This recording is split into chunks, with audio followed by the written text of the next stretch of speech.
पक्ष ने 18 में से 8 याचिकाओं पर बहस पूरी कर ली है। आज कई अहम याचिकाओं पर सुनवाई होगी।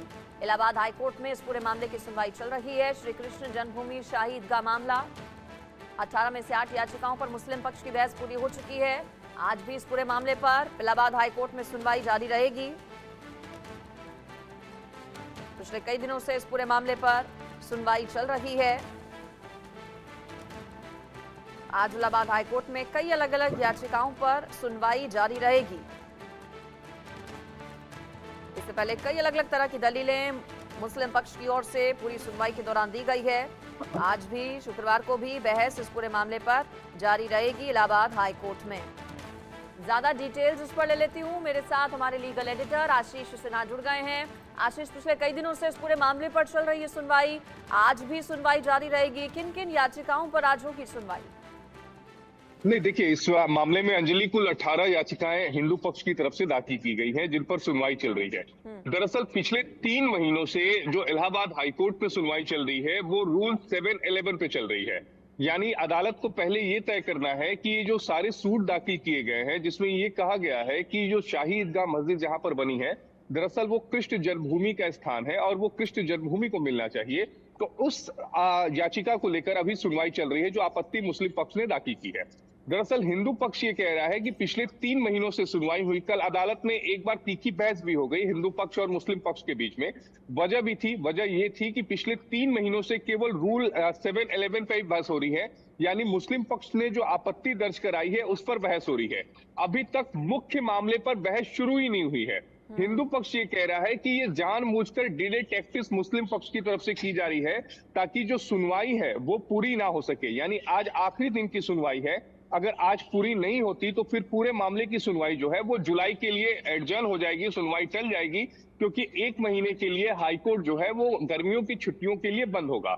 हिंदू पक्ष ये कह रहा है कि रूल 711 पर, यानी जो मुस्लिम पक्ष की आपत्ति है जिसमें उन्होंने कहा है कि ये सूट सुनवाई योग्य नहीं है, उस पर तो कम से कम आदेश सुरक्षित रख लिया जाए। लेकिन मुस्लिम पक्ष कह रहा है कि नहीं जी, हमें बहस करना है। इससे पहले मुस्लिम पक्ष ने जब रूल 711 पे बहस शुरू की थी, जो हिंदू पक्ष के मुताबिक 2 महीने बहस की, फिर हिंदू पक्ष ने बहस की, उन्होंने 10 दिन बहस की, फिर मुस्लिम पक्ष ने रिजॉइंडर इस पर बहस की है। यानी बहस के ऊपर अपनी दलीलें, हिंदू पक्ष ने जो बातें कही थी उनको काटने के लिए अपनी बातें रखना शुरू किया है, और वो पिछले कई दिनों से लगातार चल रहा है। और यही वजह है कि हिंदू पक्ष ने नाराजगी जताई और कहा कि जानबूझकर डिले करने की टैक्टिक्स मुस्लिम पक्ष द्वारा अपनाई जा रही है। जिस पर मुस्लिम पक्ष ने कहा कि हमें अपनी बात रखने का पूरा हक है, हम अपनी बात रखेंगे, लेकिन बात कब तक रखेंगे उसकी समय सीमा अदालत को तय करनी होगी। इसलिए आज की सुनवाई बेहद अहम है, क्योंकि अगर आज अदालत आदेश सुरक्षित रख लेती है रूल 711 पे, तो जब गर्मियों के बाद अदालत ओपन होगी तो फिर अदालत पहले ये तय करेगी कि जो 18 जो याचिकाएं दाखिल की गई हैं ये सुनवाई योग्य है या नहीं। अगर सुनवाई योग्य है तो फिर मूल मामले पर सुनवाई शुरू होगी। बिल्कुल, यानी कि आज की सुनवाई बेहद महत्वपूर्ण है। आशीष, आप बने रहिए, आगे भी आपसे जानकारी लेंगे अगली खबर पर।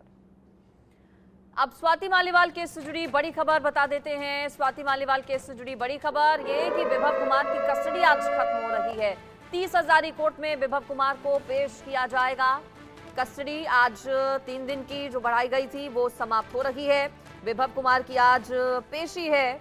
स्वाति मालीवाल केस से जुड़ा ये अपडेट आपको बता रहे हैं। दिल्ली के मुख्यमंत्री अरविंद केजरीवाल के पीए, कस्टडी बढ़ेगी या नहीं ये देखना होगा, 30 हजारी कोर्ट ये तय करेगा। आशीष इस पर मेरे साथ बने हुए हैं। आशीष, क्या और कस्टडी की मांग की जाएगी विभव कुमार की आज? नहीं, देखिए, पिछली बार दिल्ली पुलिस ने 5 दिनों की कस्टडी की मांग की थी और अदालत ने 3 दिनों की दी है।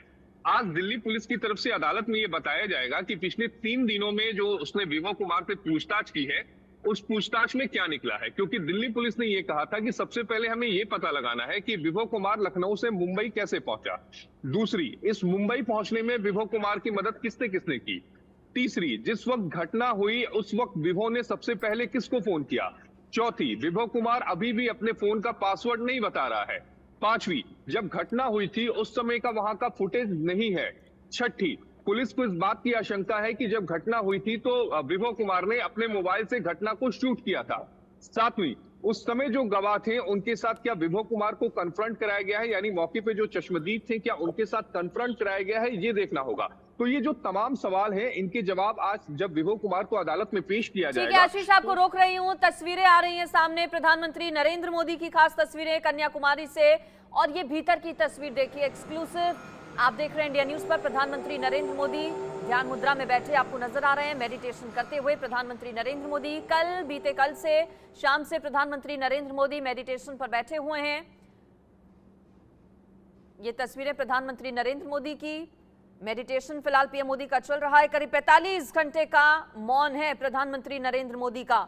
इस दौरान सिर्फ लिक्विड डाइट प्रधानमंत्री नरेंद्र मोदी की ओर से ली जाएगी। पूरी तरह से ध्यान में लीन प्रधानमंत्री नरेंद्र मोदी देखिए हाथ जोड़कर बैठे हैं, और तस्वीरों में देखकर नजर आ रहा है कि शायद कुछ उच्चारण भी उनकी ओर से मन ही मन किया जा रहा है। प्रधानमंत्री नरेंद्र मोदी स्वामी विवेकानंद रॉक मेमोरियल में इस वक्त मौजूद हैं, और प्रचार प्रसार खत्म होने के बाद कल प्रधानमंत्री नरेंद्र मोदी सीधा हेलीकॉप्टर से यहां पर पहुंचे, और ध्यान पीएम मोदी की ओर से यहां पर लगाया जा रहा है। ये तस्वीर एक बार फिर से आपको दिखाते हैं। ध्यान मुद्रा में बैठे हुए हैं पीएम मोदी। कुछ तस्वीरों में आपको नजर आएगा हाथ जोड़े हैं पीएम मोदी। ध्यान पीएम मोदी की ओर से। मौन व्रत है कई घंटों का प्रधानमंत्री नरेंद्र मोदी का, और सिर्फ लिक्विड डाइट पर। अध्यात्म दौरा ये पीएम मोदी का 45 घंटे की करीब ध्यान साधना प्रधानमंत्री नरेंद्र मोदी की। कल तक ये पूरी ध्यान साधना पीएम मोदी की 1 जून तक चलेगी। इससे पहले कल जब पीएम मोदी यहां पहुंचे तो अम्मान मंदिर जाकर पीएम मोदी ने पूजा अर्चना की, और ये तस्वीर आप देख रहे हैं प्रधानमंत्री नरेंद्र मोदी की विवेकानंद रॉक मेमोरियल के भीतर की ये तस्वीर, जहां पर आसपास कोई भी नहीं है, सिर्फ प्रधानमंत्री नरेंद्र मोदी हैं, और एक मेडिटेशन, लंबी मेडिटेशन पीएम मोदी की ओर से की जा रही है। इससे पहले 2014 में भी 2019 में भी पीएम मोदी की ओर से मेडिटेशन की गई थी, मौन व्रत किया गया था।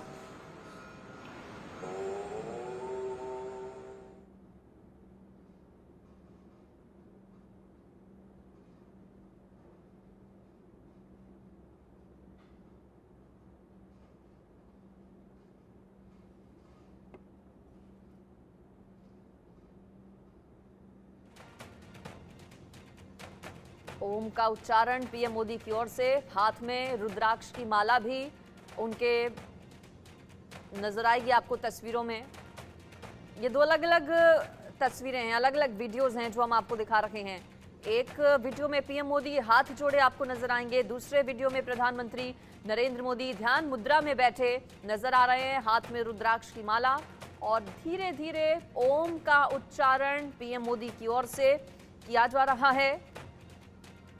ये दौरा पीएम मोदी का खास इसीलिए है क्योंकि यहां पर प्रधानमंत्री बनकर नहीं, सिर्फ नरेंद्र मोदी बनकर पीएम मोदी यहां पर मौजूद हैं। ये वही जगह है जहां पर स्वामी विवेकानंद ने ध्यान लगाया था, और इसी जगह से बताया जाता है कि अपनी जिंदगी का मकसद उन्हें मिला था। कल सबसे पहले जब पीएम मोदी यहां पहुंचे तो उन्होंने भगवती अम्मान मंदिर में पूजा अर्चना की, जिसका उल्लेख प्राचीन ग्रंथों में भी बताया जाता है। प्राचीन ग्रंथों में भी जिक्र है इस मंदिर का, जहां पीएम मोदी ध्यान मुद्रा में हैं। मंदिर में पीएम मोदी ने विशेष पूजा अर्चना भी की, और कहा जाता है कि इस देवी मंदिर की कन्याकुमारी में मूर्ति की जो स्थापना है वो 3000 साल पहले भगवान परशुराम ने की थी, और पीएम मोदी यहीं पर ध्यान लगाए हुए हैं। पहली बार ऐसा हुआ है जब इस मंदिर में देश का प्रधानमंत्री पहुंचा हो। पहली बार किसी प्रधानमंत्री ने देवी के दर्शन किए हैं। जब कल पीएम मोदी यहां पहुंचे तो सफेद रंग की धोती कुर्ते में पीएम मोदी नजर आए थे, और अब भगवा रंग के कपड़े पीएम मोदी ने पहने हुए हैं। ध्यान मुद्रा में जब वो बैठे हुए हैं, केसरी रंग का धोती कुर्ता पीएम मोदी ने पहना हुआ है। इन तस्वीरों में जब ध्यान मुद्रा में वो हैं, गले में भी रुद्राक्ष की माला पीएम मोदी के है, माथे पर तिलक पीएम मोदी के। आसपास कोई भी नहीं है, पूरी तरह से शांति है। ध्यान पीएम मोदी लगाए हुए हैं। ये तस्वीरें आप देख रहे हैं पीएम मोदी की। हालांकि इस पूरे दौरे को लेकर भी, आध्यात्म दौरे को लेकर भी पीएम मोदी के कुछ लोगों की ओर से आपत्ति जाहिर की जा रही है, सवाल उठाए जा रहे हैं विरोधियों की ओर से। लेकिन इन सबसे तर पीएम मोदी की ये तस्वीरें, आपको याद दिला दें, इससे पहले जब 2014 में लोकसभा चुनाव हुए थे तब पीएम मोदी छत्रपति शिवाजी महाराज के प्रतापगढ़ गए थे, वहां पर पीएम मोदी ने ध्यान साधना की थी। 2019 पिछले लोकसभा चुनाव, लोकसभा रिजल्ट से पहले पीएम मोदी केदारनाथ की रुद्र गुफा गए थे, जहां पर पीएम मोदी ने ध्यान लगाया था। और इस बार आखिरी और 7वें चरण का प्रचार प्रसार खत्म होते ही पीएम मोदी कन्याकुमारी पहुंचे हैं, जहां पर स्वामी विवेकानंद रॉक मेमोरियल में पीएम मोदी की ओर से ध्यान लगाया जा रहा है। ये जगह भी अपने आप में बेहद खास है। ये वो जगह है जहां पर 3 सागरों का मिलन होता है। इससे पहले प्रयागराज के बारे में आपने सुना, जहां पर 3 नदियों का मिलन होता है, लेकिन ये जगह भी अपने आप में बेहद खास, जहां पर अरब सागर, बंगाल की खाड़ी, हिंद महासागर का मिलन होता है। और यहीं पर पीएम मोदी भगवती अम्मान मंदिर, विवेकानंद रॉक मेमोरियल, जहां पर ध्यान लगाए हुए हैं।